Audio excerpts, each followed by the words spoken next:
Mare of Steel by Iowaforever. Chapter 23. Something was in her mouth. That was all Rainbow knew. Something was in her mouth, and the rest of her body was in pain. Her strength was coming back, so the kryptonite had been flushed out of her system. But it offered little immediate comfort. She started moving, but her legs and wings were unresponsive. There was still the issue of the thing in her mouth. I flew right into that, didn't I? She thought as she tried to regain motor function. I'm still seeing that guy coming. Doesn't matter now. I need to find Brainiac. Where am I? Somehow, Rainbow managed to open her eyes. It took a while for them to adjust to the poor lighting, but soon she was able to see. She was lying on her back in a black room with only dim lights. Around her were what looked like ponies. But closer examination revealed they were robots of some kind rather than real ponies. The robots seemed to be conversing in some language she did not understand, passing through various tubes and wires amongst each other. She looked down to her mouth and saw a long black tube leading from her mouth. Instincts took over, and the sudden rush of adrenaline gave Rainbow the strength to move again.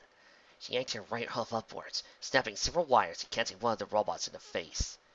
The metal shattered beneath her strike, and as the first robot staggered away, the other two reached out to restrain Rainbow Dash.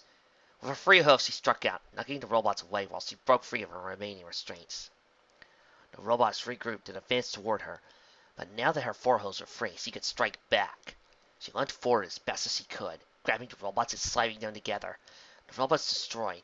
Rainbow Dash broke free of the remaining restraints before tugging at the tube in her mouth, wincing away as the tiny barbs dragged along the inside of her throat. She coughed out several mouthfuls of black liquid once she was free, lounging to the ground and gasping for air. Note to self, next time I ever do a stories untold after I do the next blog post, talk about the Superman Matrix story.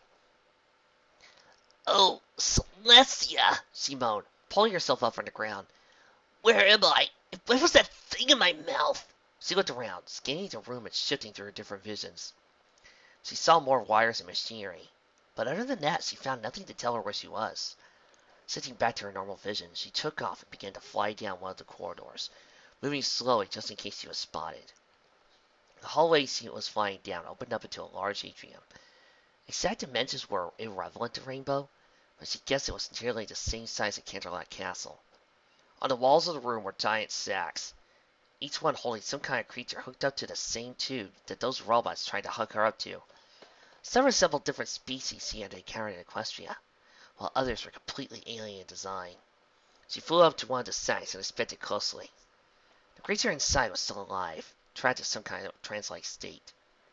For a brief instant, Rainbow considered trying to get the creature free, but she had no idea whether or not the attempts would end up killing the thing instead of freeing it.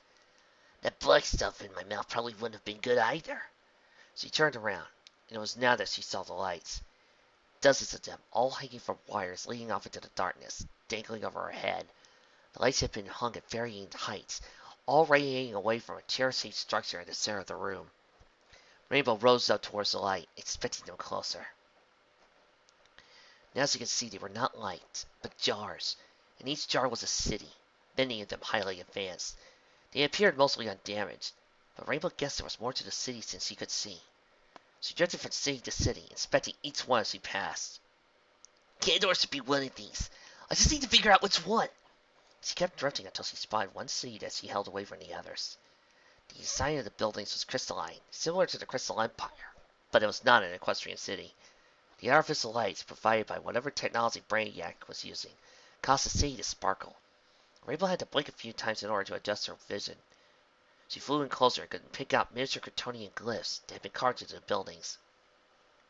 Here it is! She smiled and reached towards Kindor when she heard an alarm sound. Like birds avoiding a larger flyer, the cities were yanked up and away from Rainbow, leaving her alone once more. I must advise you to leave my specimens alone, Kara Joanne. Brainiac's monotone echoed through the room. Is that what you call them, Brainiac? Specimens? Rainbow landed near the structure, into the center room, searching for Brainiac. Everything you see in this room is merely a storage for information I have collected over the years. All these creatures and cities you see before her are remnants of the long-dead civilizations. Others have only been able to preserve. I'd been impressed if you weren't insane. The cities have returned to their previous level, but they parted to reveal a large screen. Brainiac's face projected into it. None of this is fueled by insanity, Brainiac said. It is all simple logic. A planet advances in order to speak in professional and physical evolution, and I arrive to preserve it for eternity. Every piece you see here is a perfection of design. Once added to my mainframe, I advance even closer towards perfection. Brainiac's face was replaced by images of his ship over several worlds. It took over a year to simulate the first world I encountered. He continued, it took 6 months to assimilate the next 4. With every planet I draw information from, my power grows. Soon, I will be able to strip an entire galaxy of information in only a few hours. And what happens to the planets once you steal their citizens and cities? Rainbow asked. Brainiac's face returned after a brief pause. They are no more use to me, and any continued advancement will prove threatening to the information I have gathered. Planets I take information from are destroyed, and so they may remain forever in their perfect status. Rainbow looked around the room at the hundreds of different creatures and cities. And I suppose Equestrian is next on your list? She asked. No, this planet has not advanced far enough to be considered for harvesting. Then why did you come here? There was a silence as Brainiac's image shifted once more, this time showing a picture of what Rainbow assumed was Candor. When Krypton was destroyed, I thought I had possessed the only source of Kryptonian DNA left in the universe. However, I picked up a signal of some kind of Kryptonian technology transmitting from this sector, and thought it went dead soon after I had arrived. I continued my search and discovered you instead. The screen shifted to Brainiac's face. You are the final piece of lost Kryptonian knowledge, he said. You will be preserved with the rest of Krypton. Your memories, your experiences will all be preserved in me. Would you not want that? A chance to be reunited with the survivors of your race. Rainbow looked up at the cities, then back to Brainiac. No, not if I have to give up protecting the ponies I love, she said. Brainiac frowned, an impressive feat considering his previous lack of expression. You will not comply. Rainbow glanced up at Brainiac. Read my lips. Go to... I predicted you would answer in such a way. Fortunately, I planned for such a reaction. There was a sound of slime machinery before a glass pod rose from the floor at the other end of the room. Rainbow scanned it and found Scootaloo hanging in an anti-gravity field, asleep and unharmed. This is the fitting designated Scootaloo. As you know, I scanned her memories and found that she is close to you. Rainbow stepped forward to retrieve Scootaloo, but another warning bell sounded, and an energy field tossed Rainbow back. I am not finished speaking. Brainiac's face disappeared, replaced by an image of Cloudsdale. From scans I have performed on your brain, this is where you were raised, was it not? What does Cloudsdale have to do with... I am not finished. The image zoomed to the center of the sea, where several heavily armed ponies stood in a circle around something. My associate, Alexander Silversmith, has had a bomb planted in the center of the city. The panel you are standing on is a pressure plate, designed to trigger one of 2 reactions depending on which decision your mind makes. What are those? Should you go and try to stop the bomb, a power surge will destroy the Finity's brain. Should you try and save the Finity, the bomb will detonate and kill every single citizen in Cloudsdale. Rainbow's eyes widened. What happened to trying to preserve information? As I've stated before, Equestrian is of little interest to me. I would have just captured you and worked out a more suitable plan to assimilate you. But Alexander Silversmith convinced me of this plan. Brainiac returned to the screen. What is your decision, Carter Jor-El? Rainbow thought for a moment before looking to Brainiac. What if I decide to sit here and wait until you give up? She asked, smiling smugly. The bomb will detonate regardless. You will have 15 minutes to decide. Any sense of accomplishment Rainbow had before vanished. She looked at Scootaloo, then back to the screen. As she saved Cloudsdale, thousands of ponies would live.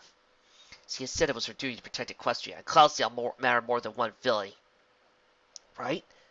But then Scootaloo would be dead, and her friends, the Crusaders, most ponies she knew, all of them would hate her for it. I'm a hero. I can take the hate, can't I? She looked at Scootaloo. If she saved her, then while her friends would not turn on her, Cloudsdale would be destroyed, and Silversmith would win. She could see him now, standing triumphant over the ruins of Cloudsdale while she was seen as a traitor. She frowned and looked down at her hooves. Why? She asked, looking up to the screen. Why what? Brainiac responded. Why are you doing this? Why not just take me now and leave Equestrian alone? Because you're free. Brainiac's voice moved to one side. Rainbow could see a brief clip of her career as Supermare. You have spent your entire life uninhibited by control or order. You cannot properly assimilate an individual like you, what with your corrupted mind and soul. Frankly, you disgust me. You are a perversion of your Kryptonian genes, and a unbridled hybrid with equestrian ideas. This is designed to break you. Break me? To show that you are not as free as you think. Here I am in control. Every action you take from now on has been perfectly doctored to my design. You are under my command, Kara Jor-El, and there is little you might attempt to break free. Rainbow tensed up, her teeth grinding together as she tried to hold back her anger. That's it! Rainbow glared at Brainiac.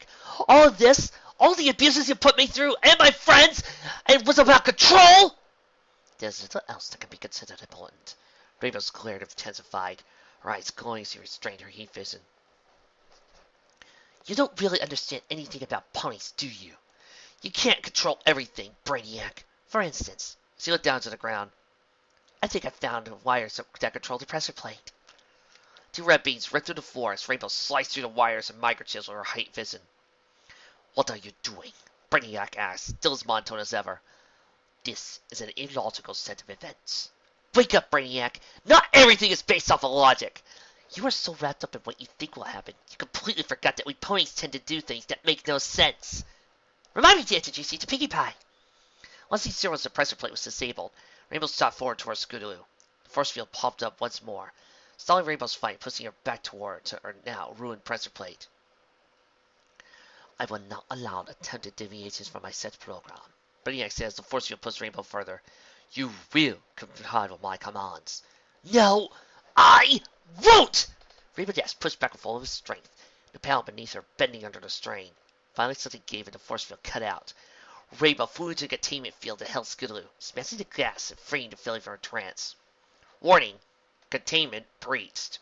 Announcement rang through the ship. Rainbow ignored it as he tried to revive Scootaloo. Scootaloo, wake up! Listen to me! Wake up! The filly blinked a few times as he looked up at Rainbow Dash. Supermare? Where am I? I'll explain later. Rainbow scooted Scootaloo under her hooves and looked up to the bottle cities. Racing upwards, she spotted Kendor once again. You cannot do this, said Brainiac. Watch me. Her heat vision flashed again. She caught Kendor in her free hoof before passing to Scootaloo. Can you hold on to this for a bit? Sure. Scootaloo took the seat in her hooves, and Rainbow looked around for an instant. Your little act of defiance is in vain, Kara Jor-El. Brainiac tore out. The bomb will still detonate, whether you break out of here or not. You are still under my control. Really? No exit. Guess I'll have to make one. You think you can keep everything contained? That you can just put the universe in a bottle? How does it feel to know that you really don't have as much control as you think? To know that you found somewhere that won't play by your rules? She fired her heat vision once more, slowly melting the hull of the ship and allowing Rainbow Scootaloo an escape route. Welcome to Equestria, Brainiac!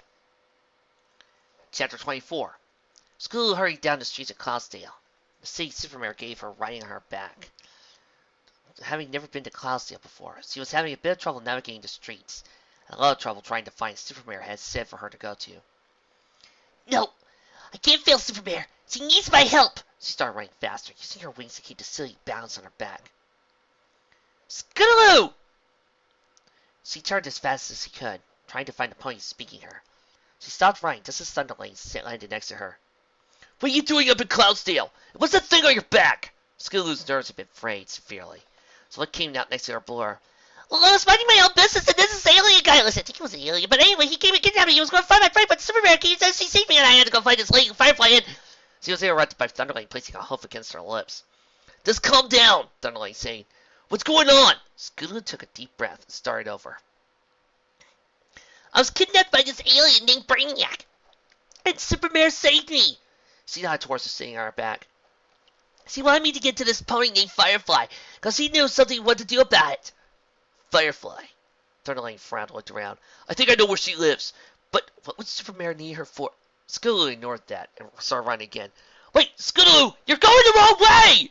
Thunderlane shouted after her. Rainbow raced through Cloudsdale, ducking and diving through the streets and crowds of ponies.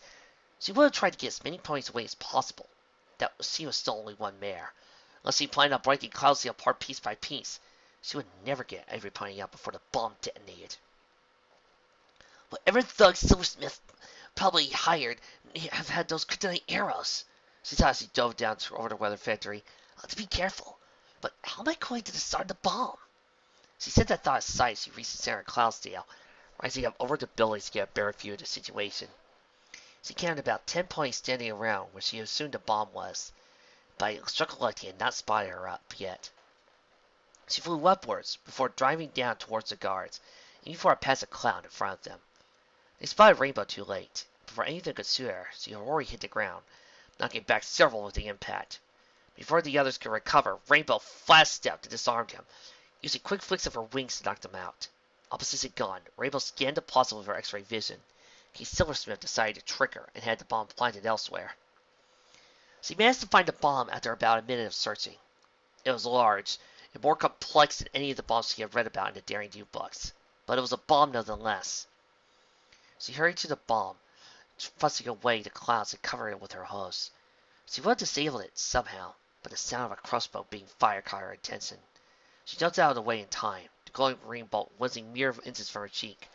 Under the brief distances, he felt fine. She didn't have not much time before the shooter raised the second bolt. Once she spotted the suitor, a Pegasus in black body armor and mask, Rainbow fast-stepped again and punched the suitor in the face, knocking him back and causing him to drop his crossbow. The second kryptonite arrow had already been loaded, but Rainbow melted the crossbow into a solid chunk of metal, thus shielding the kryptonite from causing too much damage. I suppose you're the one Silversmith sent to capture me, she asked. Why didn't he ask me to kill you? I'll never know. Deathstroke said, drawing his sword. I guess you won't mind if I finish it now. Rainbow raised an eyebrow. You do realize that bomb will explode any minute now, right? Then I'll have to be quick about it, won't I? Deathstroke swung his sword in a downward arc. Rainbow sidestepped the attack, but the sword slid across her flank, leaving a small gasp. What? The sword's enchanted to pierce anything I so desire. Deathstroke explained, readying for another attack. Even with your physiology, you won't be able to last very long. Try me! Deathstroke swung again, and Rainbow ducked underneath the strike. She tried using her heat vision to melt the sword, but the red beams only reflected harmlessly out to the side. Rainbow frowned before dodging another strike from Deathstroke, rising up into the air and putting distance between her and the mercenary. Deathstroke rose up to follow her, her sword drawn for another strike. Not wanting him to get any closer, Rainbow beat her wings harder, resulting gale being enough to put the other Pegasus to the ground. Rainbow dove towards him, but Deathstroke smacked her across the face with the flat of his sword. She twisted around, Deathstroke slicing a notch in her cape with his sword before she could get back on her hose. And here I thought you would be a challenge, he said, but your terrible form and over-reliance on your powers has crippled your potential. Well, I'm not dead yet, so I consider that good. Rainbow backed up a little more as Deathstroke closed in. I started back to the bomb for a brief instant, but I died to Deathstroke as he pulled back for another swing. Think fast, Rainbow. You don't have time for this! Deathstroke swung once more, and after dodging, Rainbow thrust forward and swatted at his hooves. By her own standards, it was not much of a swat, but to another point, it was the equivalent of having a boulder dropped on her hooves, even for a hardened mercenary like Deathstroke. The impact was too much to handle, and he lost grip on his sword. As Deathstroke stumbled away, Rainbow grabbed the sword and brought her hose down on it, shattering it into 5 pieces. That class completed, she looked up as Deathstroke recovered from the attack. Had enough? She asked, rising to the air and hovering above him. He spurred to spread his wings. Hardly. But since I seem to be the only pony here without superpowers, I feel I must end this engagement. Besides, I've already been paid. It's not like I needed to be here anyway. Rainbow dove down towards Deathstroke before she reached him. A gas grenade detonated and blanketed the entire area in a fog. She was not affected in the same way another pony would have been, but it was still a pony at heart. Something exploded in her face was still disoriented. Once she recovered, she noticed that Deathstroke had vanished. Right in search for him, she hurried back to the barn, leaving the clouds that were formed over it. She scanned the bomb once more, chewing her lip to getting too nervous. She tried blasting a heat vision, but like Deathstroke's sword, the red beams only reflected harmlessly out to one side. I could fly into space, she thought. No, That wouldn't work. There might be something in the bomb that could get into the air or something. Not sure Twilight knows anything about disarming bombs. She growled frustration as he canned the bomb once more.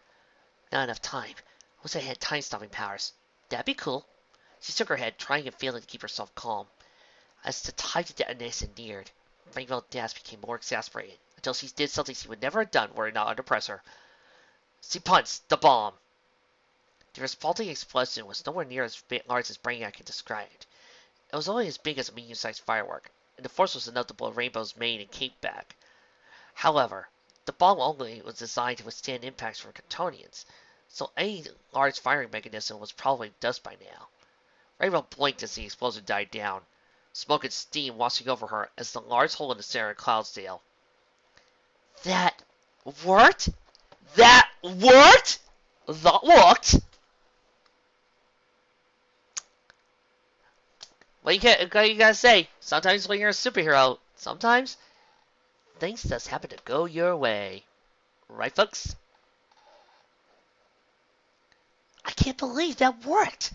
No sooner has he said that, a blast of magic struck her in the side, knocking her to the other end of the square. Kara Joanne, Brainiac said as he stepped towards her, horn and eyes glowing. You have become an annoyance. Wow, I actually made you angry. Rainbow said as he pulled himself back to her host. I consider that a major accomplishment. Brainiac did not respond, instead firing another blast of magic at her. She dodged and rose to the air, trying to get the best angle for an attack. I suppose I have given up on convincing you in the logic of my plan. Brainiac charged up another blast. Therefore, I shall eliminate you and make sure that any potential data that could be detected from you is removed. Look, if you're going to try and kill me, you can just say so. You don't have to go into Uber Aken mode.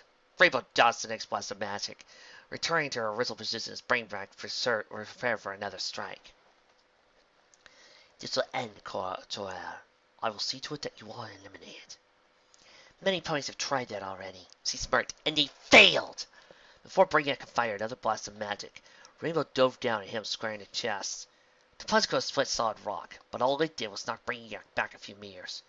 She buzzed in, but caught a spell to the face and was sent flying to a nearby building. Cloud vapor wafting around her as she plowed through the wall. She got back up and raced out of the hole she had made, tackling Brainiac and diving his head into a different building. As he struggled to free himself, she began to pummel him relentlessly, placing more and more force into each punch before Brainiac bucked her away. She rushed forward once more, but Brainiac intercepted her attack, and the two became locked in a grapple, the colon still impassive as ever. Eager to break the grapple, Rainbow smacked her head against Brainiac's, knocking him back and giving her some room to maneuver. She hit him again, this time putting enough force in her strike to knock Brainiac into the air. The follow-up strike drove him back through another building. She dove after him, but he sidestepped her next strike and plunged her. Yet another wall suffering as Rainbow crashed into it. You continue to resist, Kara Joran, Brainiac said as he stepped through the holes he had made. You threaten my friends and my home. Why shouldn't I resist? He fired another spell, striking Rainbow right between the wings and knocking her to another building. What I have done was necessary for collecting data. Also, I thought at the time. Rainbow flashed stepped over to the side and knocked Brainiac away. All this talk about perfection is study. I don't buy it. I mean, you think that just setting yourself off in the world will make you perfect? If anyone is pathetic, it's you. Brainiac turned and lunged at her, but she dodged away and rose up into the air. What would you know about perfection? He asked. Your mind and form is so corrupted by emotions you cannot fully grasp what perfection means. I've strived for perfection all my life, and you know what I've learned? She tackled Brainiac and hoisted him over her head. This is where perfection leads. I don't want any of it! With that, she hurled him away, the force of her pitch causing Brainiac to drill through 5 buildings without losing momentum. Before he could hit 6, Rainbow had flown ahead and punched Brainiac into the ground, the shockwave of the impact causing every single nearby wall to bend inwards. End this, Brainiac, she said, hovering over Brainiac. End this now! No. Brainiac got back on his hooves, his horns still glowing with power. I will destroy you, Kara Jordan. You and everything you hold dear. I will show you the folly of blindly following your emotions. I will kill you, Kara Jordan. Brainiac's horn glowed even brighter, and you will suffer. Thunderlane had to carry Scootaloo and Candor on the last link to Firefly's house, nearly tightening her grip on the city as best as she could. She had to admit this was fun. helping Supermare, fighting aliens, carrying around cool pieces of alien stuff. I can get used to this, she thought. Then the lady set her down at the edge of the cloud, and she too in a moment took to return Candor on her back. Okay, I need you to sit here while I see if Firefly's here. Thunderlane started forward. Scootaloo cut him off. No, wait! Supermare said I needed to find Firefly. I'm not gonna let you hang all the credit. This isn't about who gets the credit. Thunderlane countered. Police lives are at stake. Well, yeah, but I still get the credit. Credit for what? A third voice asked. Scootaloo and Thunderlane turned as a pink mare with a gray and blue mane landed next to them. Are you Firefly? Scootaloo asked. Yeah, but what does that have to do with... Firefly was interrupted by an orange filly. Something is sitting in her face. Good. Superman saved me from an alien and said I should give you this, and then said something about you being able to handle this kind of thing. As Scootaloo finished talking, there was an explosion from the center of Cloudsdale. Wait here! Firefly took to the air again and raced out towards the sound of fighting, leaving Thunderlane and Scootaloo alone. Well, we're not going to listen to her, are we? Asked Scootaloo. I'm not. You're staying here. What? Thunderlane looked at Scootaloo. This isn't fun and games, Scootaloo. Police can get hurt out there. And honestly, I'm a lot more expendable than you are. I need you to stay here and wait for us. Make sure that no one takes that seat, okay? But... Scootaloo never had time to finish, because Thunderlane was already flying off after Firefly. Scootaloo opened her mouth to call after him, but he was already out of earshot. No one ever lets me do anything fun. Rainbow Dash slammed against the pillar, the structure snapping under the force of the impact. Before she could get back up, Brainiac lost another spell at her, magical energy shocking her and stabbing her joints. He prepared for another attack, but she grabbed a broken piece of pillar and clubbed it into the ruins of a nearby building before slamming the pillar repeatedly to the spot where he landed. She would have attacked again, but another blast of magic knocked her out of the sky. Ugh, I need to end this before any ponies get hurt. Hell no. As she dodged another attack from Brainiac, she thought of her fight with Zod. He had overloaded his magic and tried to blow both of them up when he realized he was losing. Brainiac was different. He was not a pony that cared about emotions or temper. He would just keep on coming until either he or Rainbow was dead. Does it really have to go that far? She stopped before dodging another attack and diving back down towards Brainiac. She hit him again, knocking him further into the rubble, but he countered and threw her to the ground, pinning her down with another spell. I tire of your resistance, Brainiac said, stepping away from her as she struggled against the spell. This will end now. Before Rainbow could break free of the spell, a surge of power flooded into her body. She cried out in agony and pain as it was stabbed into every cell in her body, tossing and turning to try and get free. Brainiac remained passive, watching as he struggled against the spell with every bit of strength she had. Before the pain could fully overwhelm her, it stopped. There was a sound of something hitting a pony's skull. Rainbow looked up to see Brainiac reeling for the strike to the back of the head. Rainbow looked behind him and saw a familiar pink mare climbing a large pipe. Mom? Get away from her!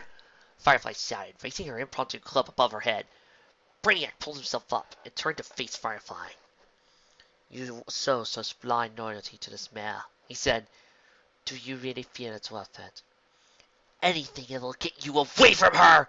Firefly swiped the pipe at Brainiac, missing, but caused him to take a few steps back. Get out of here, freak! She swung again, but this time Brainiac reached out with his magic and seized the pipe before I connect. Equestrians, always so emotional. He yanked the pipe out of Firefly's grasp and tossed it again. I suppose eliminating you shall make my task less strenuous. What happened next seemed to move in slow motion. Firefly tried to fly out of the way, but Brainiac's spell was too fast. She screamed as the spell exploded against her body, tendrils of magic wrapping around her as she was knocked away. Firefly was slammed into one of the ruined buildings that had collapsed, body spasming as magical energy ran through her. At that moment, the world was silent to Rainbow Dash. She could only watch in horror as her mom lay beaten, possibly dead at the hose of Brainiac. Her struggling ceased as she looked on, her brain numb with shock. Rainbow's mouth hung open, her breathing shallow and slow. She waited for any sign of life, waiting to see if her mother would get back up again. She did not. Pathetic, Brainiac said, turning his attention back to Rainbow Dash. Equestrians never seem to learn where their place is, do they? Pathetic? Pathetic! Rainbow's mind was gone. Every muscle in her body began to tense, and each breath came out a snarl. Her eyes began to go bright red as she glared at Brainiac. Her Grace reaching a breaking point before she threw herself forward, snapping through her bonds and slamming into Brainiac with the force of a large train. Do you have any idea you just done? She snarled, her eyes glowing even brighter as she stalked towards him. I merely eliminated destruction, Brainiac said, putting distance between himself and Rainbow Dash. After all, it was only an Equestrian. That was my mother you just tried to kill! Rainbow let loose her heat vision, two beams striking Brainiac in the face and forcing him to his knees. You were right, Brainiac. This is over. Now, I'm not going to hold back. No matter what you do to try and stop me. Now, you die. Rainbow placed more power into her heat vision, stopping only when Brainiac raised his shield spell to deflect the blast. Before he could recover, she flash stepped again and pulled him into a headlock, slamming her right hook repeatedly into his face before throwing him into another wall.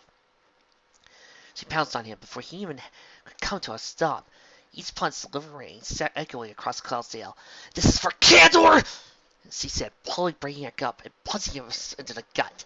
Hard enough that her face was splashed with a small amount of blood. And Equestria! And she twisted him around and slammed him to the ground, knocking him out. And for my mother! Rainbow turned Brainiac toward her, drew back her right hoof, aiming for his head. Supermare, stop! A voice called from behind her, and Rainbow turned and saw Thunderlane, the Pegasus landing right towards her. Get out of here, now! She screamed, turning back to Brainiac and raising her hoof again. You can't do this!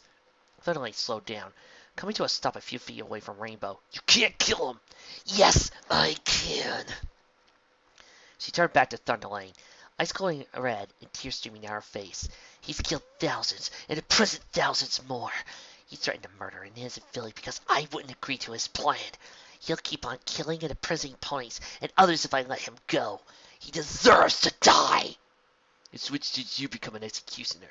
My father said you were planning to take over Equestria, and wouldn't this just add fuel to his arguments? I don't care.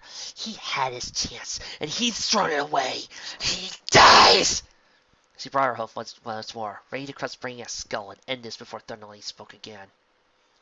Would your mother wanted this, Rainbow Dash? Rainbow's eyes returned to normal hue in an instant. Her hoof hung in space, unresponsive. A breath stopped for the briefest of instances. She sat there, silently looking down at Brainiac as he lay unconscious. Would your mother have wanted this, Rainbow Dash? With a cry she struck, her hoof impacting the ground just next to Brainiac's head. Her tears flowing freely now. It took most of her willpower to keep herself from breaking down completely. Another moment of silence, then she turned and passed Thunderlane, flying over to where Firefly lay. Mom, she whispered, scooping up the fallen mare in her forelegs. I'm sorry, Mom. I'm sorry. Rainbow spread her wings and took off, searching for the closest hospital she could find. Chapter 25. 1 week later. For once, the wind around the Fortress of Solitude had died down, allowing Rainbow to fly more or less in silence. Tucked under her left foreleg was Candor, the city still unchanged since her fight with Brainiac, while a large crate hung suspended from one of her free legs.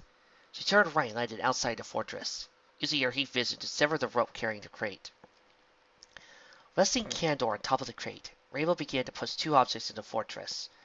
Briefly, she considered bringing the shrunken city in first, but decided that was too much work.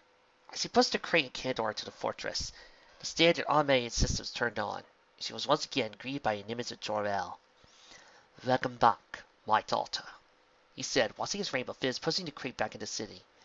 I see that you found Candor. Yes. Rainbow reached up and plucked the city out the crate. I managed to recover it when I was on board Brainiac's ship. I want to find a planet to restore it, along with the other cities he has in his possession, once I find suitable planets for them to inhabit. A noble cause, Kata. Jor-El looked to the crate, and not Brainiac. She gave the crate a kick, causing it to fall open. Resting inside was a stone statue of Brainiac, the colon as merciless as ever. I couldn't deal with the thought that he might break free and start his plan all over again. So I convinced Princess Celestia to use the elements of harmony to turn him to stone. He'll be staying here, where I can keep an eye on him. Most likely a wise course of action. I will make sure that he remains secure. Thank you. Rainbow looked around the fortress in silence, her eyes tracing every single ridge and crack in the surrounding crystals. Something is troubling you, my daughter, Jor-El said after a period of silence. Yes. Rainbow looked towards the petrified Brainiac. I was thinking, maybe there was some way I could have prevented this. Maybe I had just cut loose when I first met him. None of this would have happened. That is not something I can answer you, Kara. Personally, I would not wish to see blood on your hooves. But there may come a time where I wish what you would keep your home safe and alive.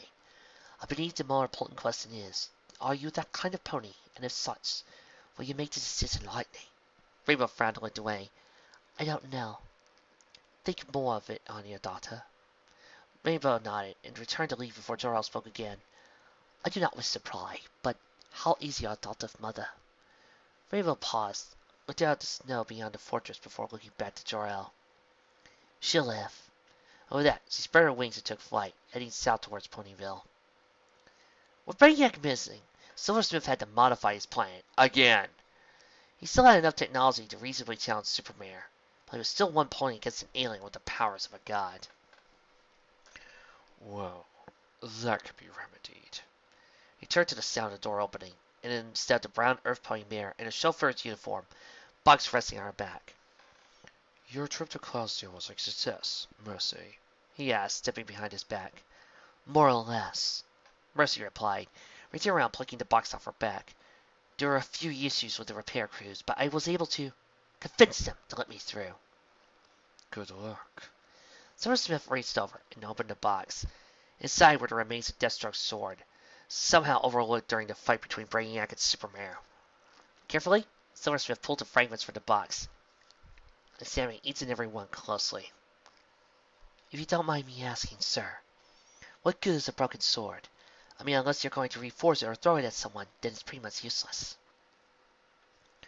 You're not looking close enough, Mercy. Silversmith held up one of the fragments to the light. On one side was a small splash of blood. What do you see? Blood? Not just any blood. Supermare's blood. He set the fragment down on his desk. More importantly, her DNA is within my grasp. Given enough time, I can clone myself an army of loyal super ponies, more than even Supermare can handle. No more meddling around in the background. No more deals with wannabe dictators. I can finally take what I want, and she'll be powerless to stop me. Sir, Mercy raised a hoof, you're ego-tripping again. Oh, of course. Silversmith composed himself. Apologies, Mercy. Would you be so kind as to bring these fragments down to the lab? I want a closer look at them once I'm finished. Yes, sir. Mercy took the box out of fragments and exited Silversmith's office. Once he was sure she was gone, Silversmith pulled out pad and pencil and set to work on his newest project. I could carry on without Brainiac. This will be perfect. He had to speak with her on the hill they had their first meet up on. He did not say why, but she was not the kind of pony to jump to conclusions. Well, she thought she was not the kind of pony to jump to conclusions. She put those ideas out of her mind as she neared the hill, slowing down and pulling up once Thunderlane was in sight. Hi, she said, landing beneath the tree. Sorry I'm late. I needed to check and see how my mom was doing. That's okay. How is she? Better. Rainbow sat down and looked to the west. Still unconscious, but her vitals have gotten better. Just like the doctor says she'll be out in a week or two. But she won't be able to fly faster than 20 miles per hour. Even then for only a few minutes. She sighed. I don't really want to talk about it, okay? Okay. Thunderlane found a spot next to her and sat down. Pursuer came out and ready to make room. How long have you known? She asked, not looking over at him. About who I am. Well, Thunderlane brushed his mane. I saw her at school when you sent her to find your mom. Now, I've met your mother before, so I asked myself, why would Supermare put so much trust in her? And then it just came together. Oh. There was silence. So are you mad at me? I'm sorry. Are you mad at me for not telling you sooner? Not really. Thunderlane shrugged.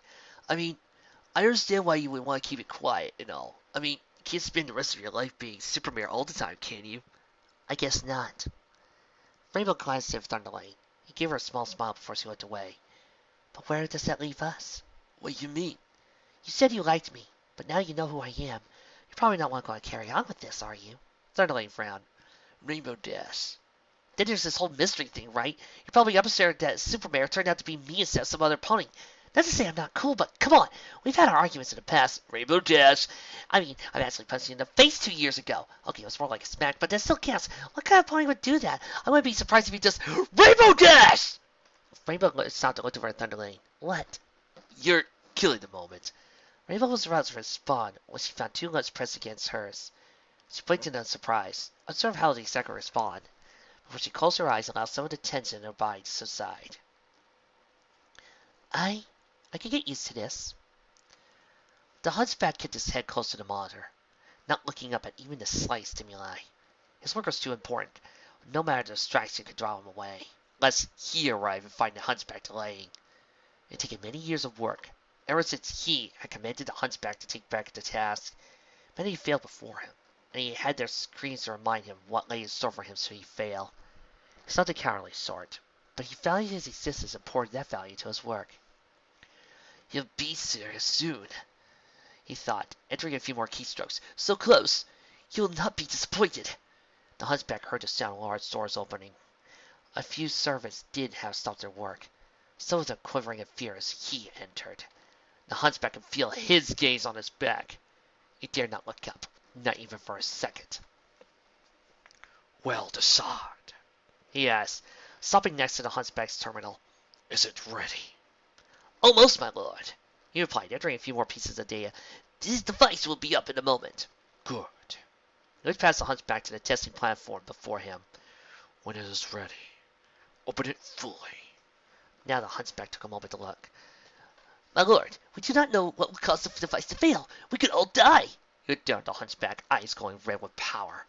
Are you questioning my judgment? Decide, he asked. The hunchback chose his next few words carefully, for they may have been his last. No, my lord, forgive me, for I have allowed myself to fall to cowardice. He looked down for a moment before his eyes stopped glowing. Very well. He looked back up, flipping his wings for a brief instant. Open it fully when you are finished. Yes, my lord. The hunchback returned to his work. A few more keystrokes, a few adjustments, and they were ready. I'm turning the end of the device now, my lord. He gave the hunchback a satisfied grunt. The hunchback pressed the button. At first, nothing happened, but soon a wind began to flow through the room. The servants and hunchback hurried for cover, but he remained as he was. He stood there, his wind and lightning whipped around him, scowling at the testing platform before him. The wind grew in ferocity, but there was a rush of air and all by a small booming sound. A small white circle appeared in the air before him. He grew in circles until they formed and took shape in a tunnel, leading out to places only he knew. As the boom tube to Equestrian opened wider, a smile spread across the face of Darkseid, the Red Lord of Apocalypse. The end. Bum, bum, bum. Da, da, da, da, dum. Review time! I'm not gonna lie, this was fun and awesome. It's like, let me start off with a little something. You know, fanfics keep getting insulted, mocked, derided. They keep getting said, oh, it's just mainly Gary Stews or Lemon Fix or Badly Done OCs. You want to know what's silly? Snack Snyder, a supposed professional, and David Esquire, another supposed professional. Plus a few other guys who have written the latest Superman books, you know, the one where Superman's walking around in jeans and a t-shirt, sans powers. They fail where this fic succeeds. That's right. I may enjoy Man of Steel. Really, I do. It was a fun movie. Enjoyable. Relaxing. I did enjoy it. Superman versus Batman, on the other hand, no. But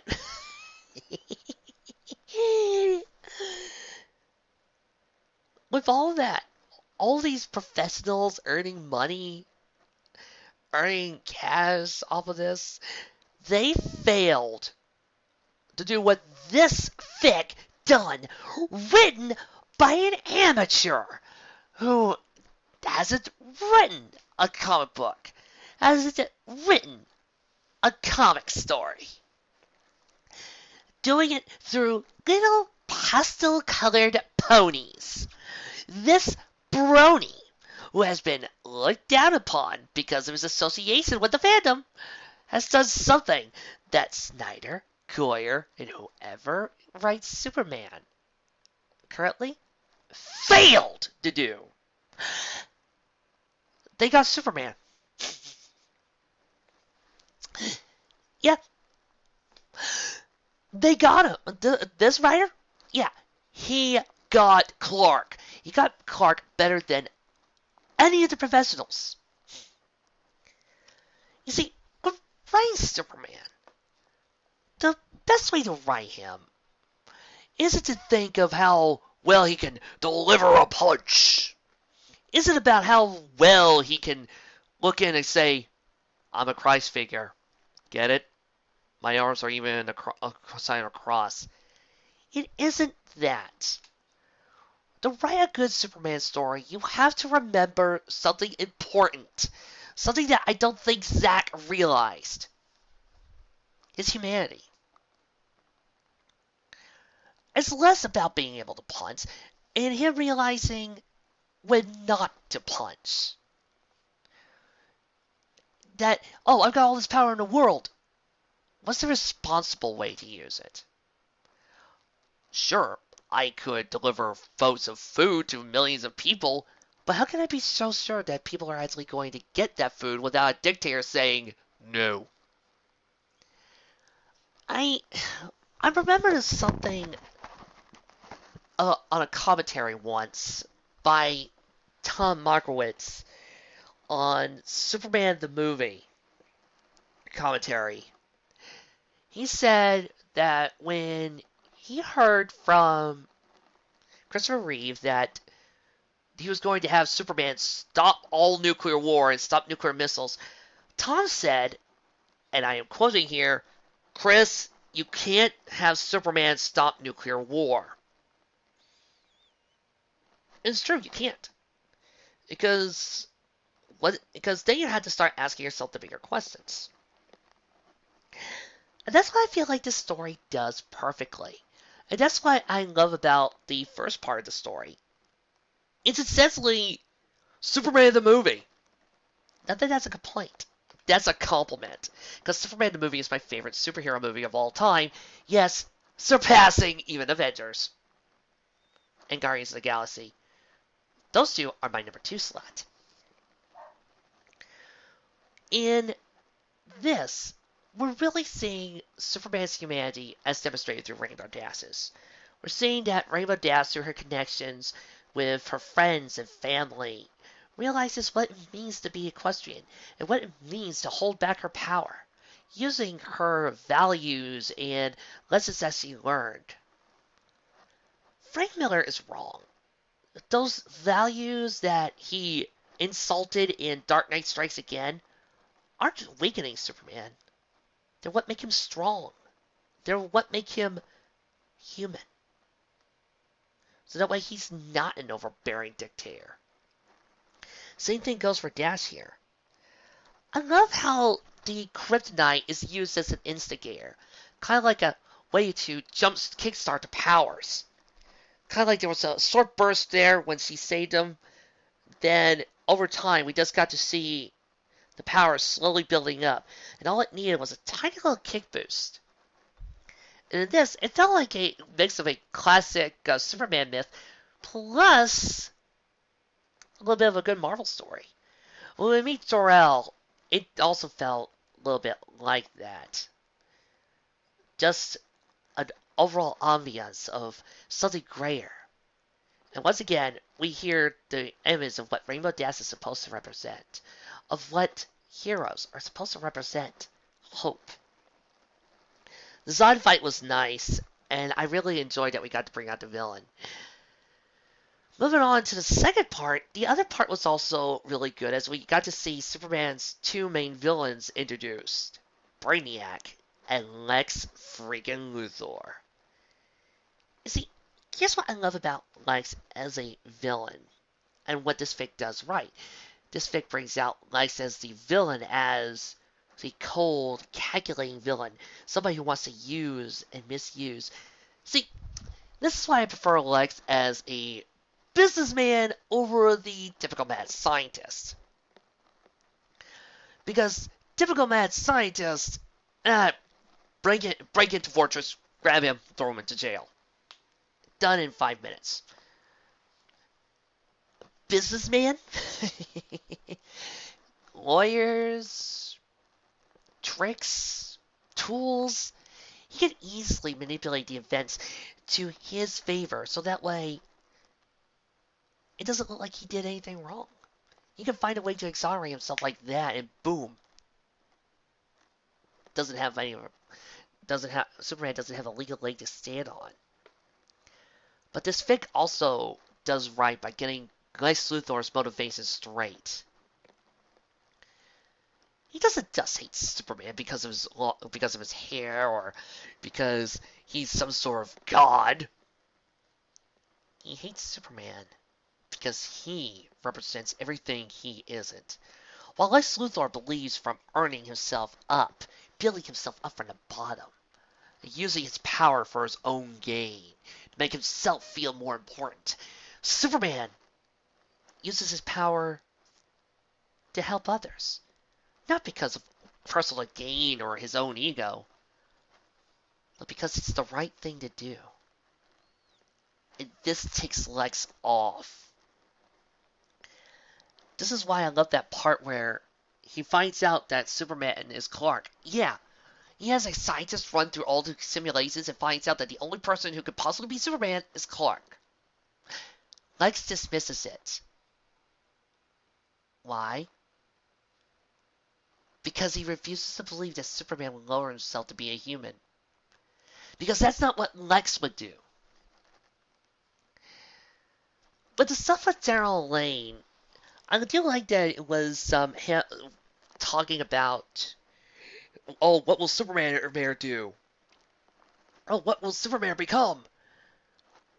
But on a meta sense, I almost feel, as I joked before, I feel like it's almost something that Princess Celestia would complain about to the people of Batman vs. Superman and pointing out all the stupid arguments that pop up in that film.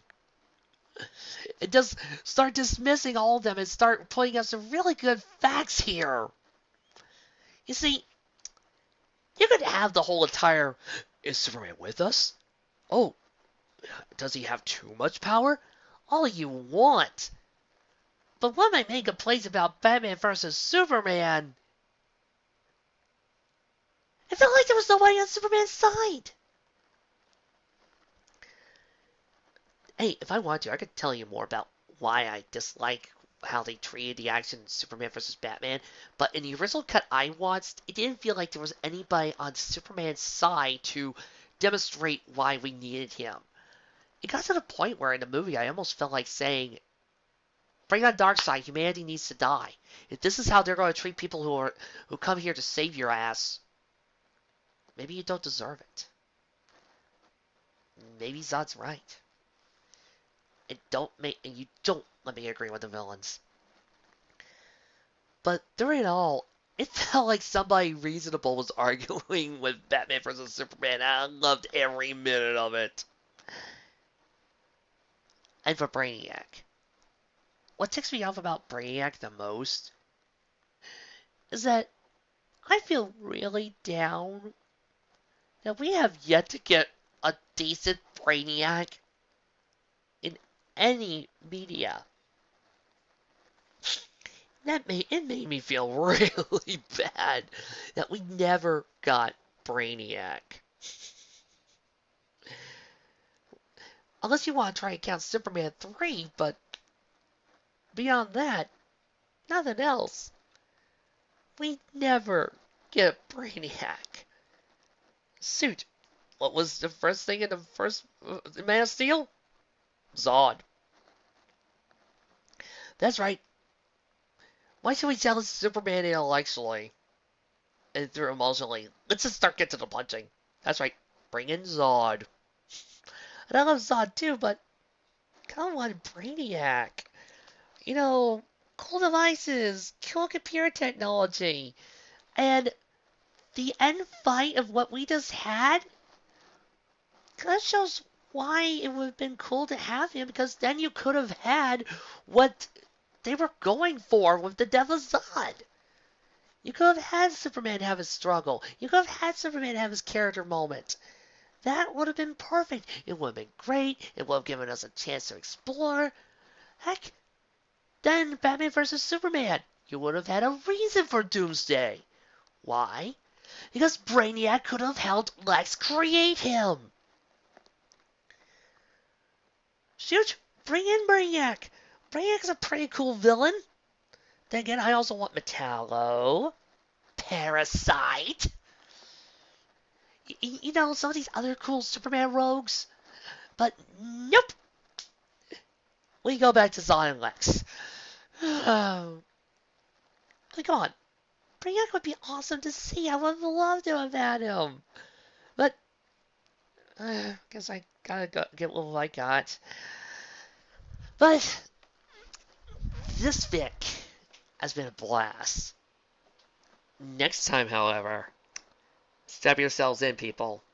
We're going for a bumpy ride. Take it, Ron.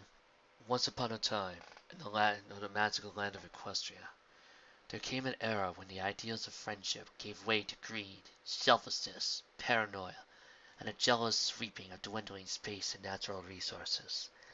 Lands took up arms against their neighbors, and the end of the world occurred as much as we predicted. The world was plunged into an abyss of balefire and dark magic. The details are trivial and pointless. The reasons, as always, purely our own. The world was nearly wiped clean of life. A great cleansing, a magical spark struck by pony hooves quickly raised out of control. Mega spells rained from the skies. Entire lands were swallowed in flames and darkness and fell beneath the boiling oceans. Pony kind was almost extinguished, their spirits becoming part of the ambient radiation that blanketed the lands. A quiet darkness fell across the world. But it was not, as some predicted, the end of the world. Instead, the apocalypse was simply a prologue for another bloody chapter in pony history. In the early days, thousands were spared the horrors of the Holocaust by taking refuge in the normal underground shelters known as stables. But when they emerged, they only had the hell of the waste to greet them. But war never changes. War has led to many great things before and after the Megaspell disaster that led to the world of Equestrian Wasteland. War has led to the creation of a lot of helpful things and dreadful things, and some things that are best left buried. Appletart Longsword, the rogue Steel Ranger, finds herself in a race against time to stop a pony from unleashing the worst weapon Equestria has ever seen upon the wasteland. It's a race that could determine the fate of the wasteland.